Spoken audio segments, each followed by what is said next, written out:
Walk on.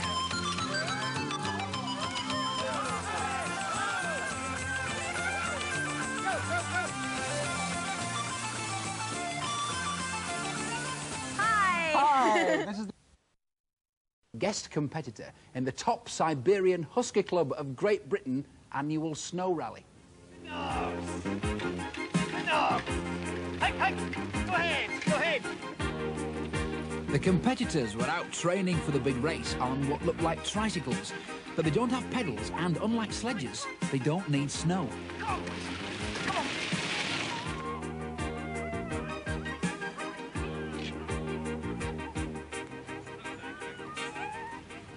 Hello, John. Hello. The racetrack was around Loch Morley, and that's where I met up with my dogs and trainer, rally organiser John Evans. They're so wolf-like, aren't they? Yes and no. I mean, they sort of have very similarities to the wolf because of the coat and a few other things. Yeah. But, so which dogs am I going to be training with, and which ones are actually in the race? Right, we're going to use Nadine and Alexa for the actual race. This is Nadine here, and this one's Alexa. And, yeah. You are, aren't you, So Alexa? why is she a good racing dog? Is it because she's strong? No, she makes a good lead dog. She's not particularly strong. She's very quick and to run well out in front. You're going to lead me slowly. I'm talking to you. Oh. Yes, that's it. Alexa. Slowly, please. Stranger. How can they cope with the severe conditions? It's not too bad today, but in Siberia. Well, they've adapted themselves quite well. I mean, the thing that's quite obvious is how hairy their ears is. This is to stop snow going in. One strange thing about Siberians is their nose dries up completely at night. It's to stop it freezing. They've got quite hairy eyelashes. And their eyes. Then it goes down. It looks like they're looking beyond, like they can see something up on the hill that we can't see. That's right. If you look at the pads, they've got two things. They've got very furry feet, this is to stop ice balls forming, and also they'll pad out quite well, which helps them to spread on the ground. They've got a good defined claw, which helps them cut into the snow. Yeah. And obviously they've got a dual coat, and you can pull it out when she's molting like Does she this. mind you doing that? And you can feel how thick and downy. It's really good insulation value. You can imagine it comes out in great handfuls, you know. Yeah. Is it a bit cruel for the dogs to be? No, honestly, you've got to come and see it and see how enthusiastic the dogs are. They love it. They go absolutely mad. Because they are working dogs, They're just, there's something being built in them, bred in them for thousands of years that just programs them to work that way. Just like a sheepdog instinctively starts to round up sheep. So this is the sleigh that you use if it's snowing? That's right. We haven't Thank goodness it isn't. We haven't got snow yet, but we might have at the weekend. You stand on the sled here. The method of turning the sleigh is the same principle as skiing. You twist like this, so you pull your weight over to the side. So you're just hanging on to this? There's nothing else to hold you in? No, that's right. Or you're leaning that way like that. And that brings us onto the brake, which is this thing here. You push that down. Try that. Push it down, it goes in the snow. That feels a bit flimsy to me. But what it actually does is it makes a beautiful flowery little sort of display Does it, never mind the flowery bit, does it stop me? No, it doesn't do anything for stopping you at all. Straight over this way. So now we've decided that the brake doesn't work, we better tell you the commands. Now that should help you a bit. G is for right, H is for left, shout hike on to go, and woe for stop, but they pay no attention at all. What about mush? Mush, you can shout mush if you like, yeah. So they know these commands, are they? Oh, yes, they're very good at this. Thank goodness for that. Yeah. Now, this looks more stable to me, John. Yeah, you'll get on all right with this. There's no problems here. Brakes as well? That's right, yeah. Wondrous. Really to stop you running into the dogs more than actually to stop them, because they won't, you know, they'll So be it's running. not me you're bothered about? No, it's only the dog's safety I'm concerned about, not yours. Thank you, John. That's fine, no problem. Should we train now? Yeah. Right. First, I had to get used to handling the tricycle without the dogs. You'll get the hang of it, no problem, don't worry. And you can go G like this. Pause for left. Great. Go on, then give it a longer scoot. This is without it. It's useful to practice. You can learn your commands as well. Hold for left. Just scoop That's gently. it, nice long pushes, Nice that's long it. pushes. You don't want to jerk the dogs when you're actually training with them. That's it. Go on, girls, hike on! Go on, hike on! Go on! Come on. Go on, hike on! Come on. That's it, give it plenty of kicks, go on! That's it, scoot!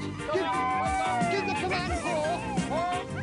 Alexa, go on, hike! You're forgetting your commands! What? Stop! Oh, stop! Whoa! Stop! Whoa! That was amazing. Well, that's given you an idea on some nice soft ground for the dogs to train on.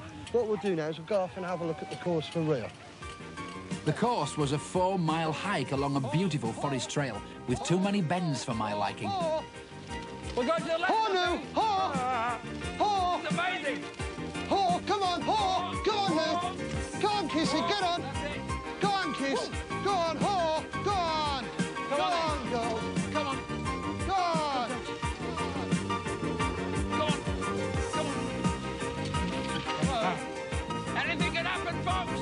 Go on, Tash, quickly! Oh! Oh. God. The dogs seemed to ignore every command, and it was they who decided that I'd trained enough. John, we were going very well, but they've now stopped for a drink. Is that usual? No, not really, but I think they're a bit thirsty and a bit tired at the moment, so they've just decided to have a little bit of light refreshments on the course. 5, 4, 3, 2, 1, go! That's their hands, and he's actually off to quite a good start here. Well, as you can see, it's race day. The dogs are keen, the riders are keen, I'm keen, I think. The great thing from my point of view is that there's no snow today, because I've been training the last couple of days on dry land, so I should be in with a chance.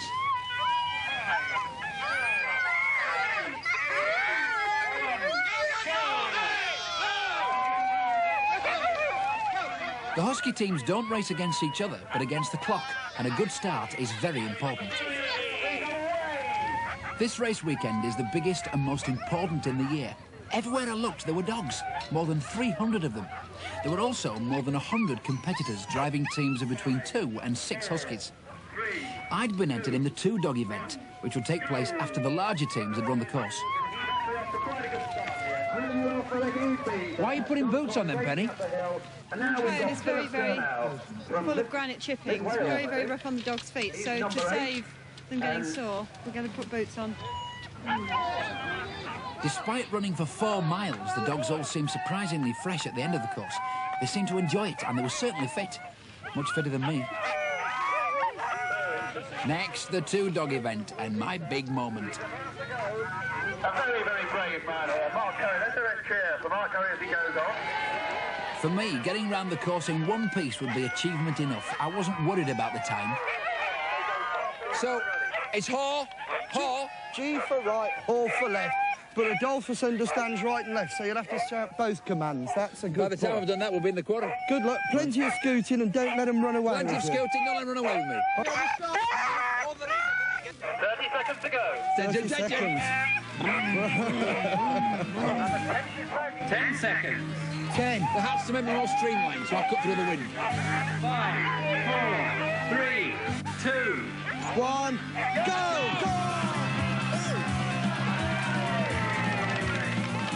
and he's off and off. It's going well.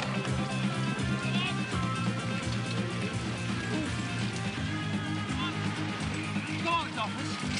The dogs are backing up on me. Come on. Come on! I'm glad it's not snowing, because I don't think I'd have been able to keep up in a sleigh, put the brakes on.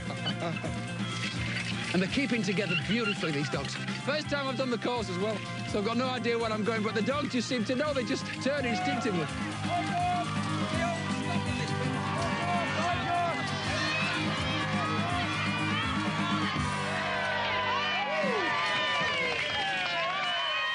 Well done, terrific. I really enjoyed it. I did. You don't believe me, do you? Honestly, I did enjoy it, really, did. Which looks worse?